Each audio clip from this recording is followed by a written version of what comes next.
አክብሮታዊ ሰላምታችን በያላችሁበት ይሁን። ውድና የተከበራችሁ የቻናል ቤተሰቦች እንደምን አላችሁ?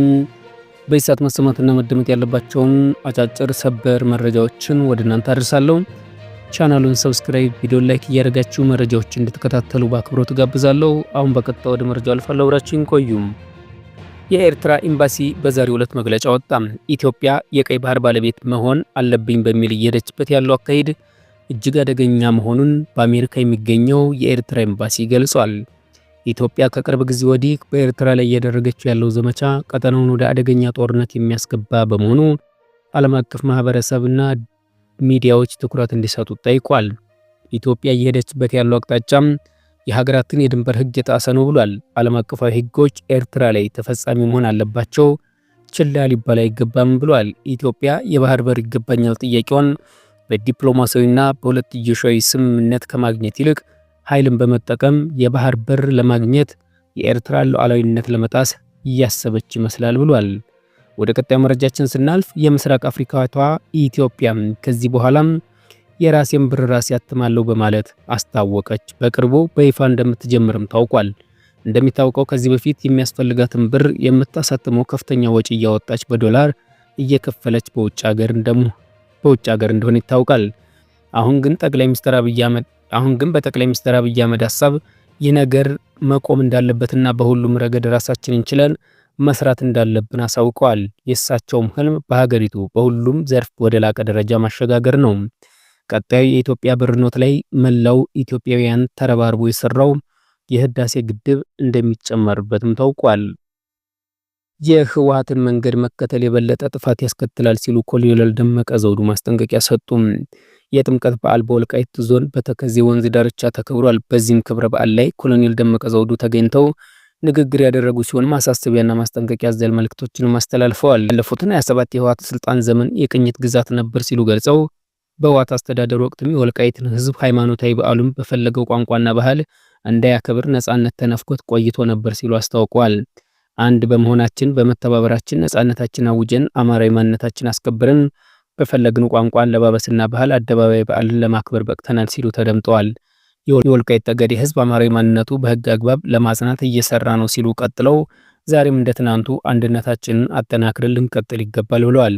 የወልቃይት ጠገዴ ህዝብ እውነትን ይዞ እየታገለ ያለ ህዝብ በመሆኑም ፍትህ ወዳድ ኢትዮጵያዊና ዓለም አቀፍ እውነታዎች እየተረዱ ለነጻነትና ለአማራዊ ማንነታችን ስንል የከፈልነውን የማይካራ ጅምላ ጭፍጨፋ ያውቃሉ ብለዋል። በዚህ በቅርቡ በኢትዮጵያም የአሜሪካ አምባሳደር እርብን ማሲንጋ በቦታው በመገኘት ያደረጉት ውይይትም ማሳያ ነው ብለዋል። የአማራና የትግራይ ህዝብ በኢትዮጵያ ታሪክ ክፉንም ደጉንም አብሮ ያሳለፈ ወንድማማቾች ህዝብ ነው ብለዋል። በአብሮነት ለመኖር ከኛ ከወንድሞቻቸው ጋር በመነጋገር በመወያየት እንጂ የህወሓትን መንገድ መከተል የበለጠ ጥፋት ያመጣል ሲሉ ገልጸው የወልቃይት ጠገዴ ህዝብ ጎንደሬ አማራነቴን አትቀሙኝ አለ እንጂ ከትግራይ ህዝብ ጋር አብረን አንኖርም አላለም ሲሉ ተናግረዋል። በተከዜ ወንዝ ዳርቻ ማክበራችን እንቀጥላለን፣ አስተዳደራችን አጠናክረን ነጻነታችንን በህግ አግባብ እናጸናለን፣ የሚጠናከር እንጂ የሚፈርስ አስተዳደር የለም ብለው አንዳንድ አካላት ስለ ፖለቲካ ፍጆታ ሲሉ የሚያሰፈስፉትን የተለመደ አሉባልታ ወሬ ልናዳምጥ አይገባም ብለዋል። ወደሚቀጥለው ውጭ መረጃችን ስናልፍ ትራምፕ በኖቤል ሽልማት ባለማግኘታቸው ካሁን በኋላ ስለ ሰላም ብቻ የማሰብ ግዴታ እንደሌለባቸው ተናግረዋል። ባለፈው አውሮፓውያኑ ዓመት የጠበቁትን የኖቤል ሰላም ሽልማት ያላገኙት የአሜሪካው ፕሬዝዳንት ዶናልድ ትራምፕ ካሁን በኋላ ስለ ሰላም ብቻ የማሰብ ግዴታ አለብኝ የሚል ስሜት እንደሌላቸው ተናግረዋል።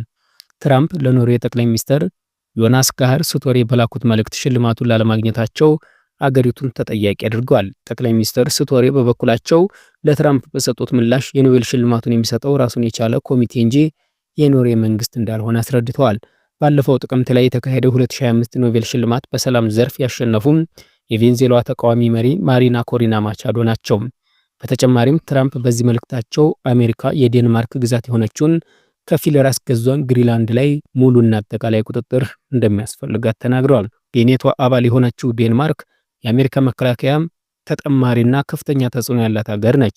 የኔቶ አባላት አንደኛው ላይ ውጫዊ ጥቃት የሚደርስ ጊዜ መተባበር ላይ የተመሰረተ መርህን ይከተላሉ። ጥምረቱ በአውሮፓውያኑ 1949 ከተመሰረተ ጀምሮ አንዱ አባል በሌላው ላይ ጥቃት ሰንዝሮ አያውቅም።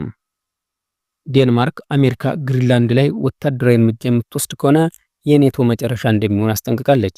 አንዳንድ የአውሮፓ ሀገራትም ለዴንማርክ ድጋፋቸውን ለመግለጽ ባለፈው ሳምንት ጥቂት ወታደሮችን ወደ ግሪንላንድ ልከዋል። ይህ የአውሮፓውያን ሀገራት ምርታዊ እርምጃ ያልጣማቸው ትራምፕ የግሪንላንድን ወደ አሜሪካ መጠቅለል በሚቃወሙ 8 የኔቶ አጋሮች ላይ 10% ታሪፍ እንደሚጥሉ ዝተዋል።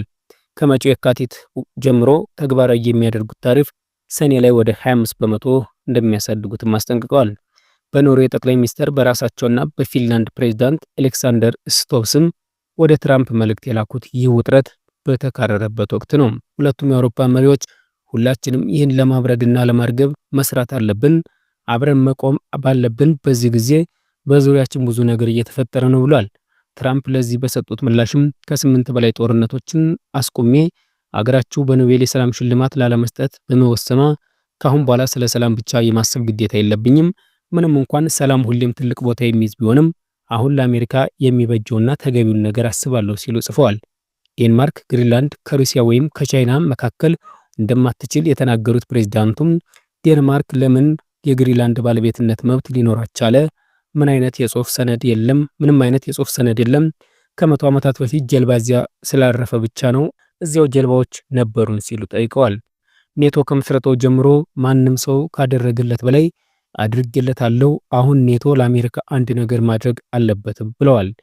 የግሪንላንድ ለኛ ሙሉ ቁጥጥር ስር እስካልሆነች ድረስ ዓለም ደህንነት አይጠበቅም በማለት አቋማቸውን ገልጸዋል። አነስተኛ የህዝብ ቁጥርና ከፍተኛ ሀብት ያላት የአርክቲክ ደሴቷ ግሪንላንድ የሚሳኤል ጥቃትን አስቀድሞ ለማስጠበቅና በቀጣይ የሚያልፉ መርከቦችን ለመከታተል አመች ስፍራ ናት። የኪንግደም ጠቅላይ ሚኒስትር ሰር ኬር ስታርመር የግሪንላንድ ወደፊት ዕጣ ፈንታ በተመለከተ ማንኛውም ውሳኔ የሚተላለፈው በግሪንላንድ ህዝብና በዴንማርክ ኪንግደም ብቻ እንደሆነ ሰኞ ዕለት ተናግረው አሜሪካም ልትጥል የዛተችውን ታሪፍ ስህተት ነው ሲሉ ገልጸውታል። ክቡራትና ክቡራን የቻናል ቤተሰቦች ለሰዓቱ የነበረኝ አጭር መረጃ ይህን መሰል ነበር። ከቆይታ በኋላ በሌላ መረጃ እስከምንገናኝ መልካም ጊዜ ይሁንላችሁ።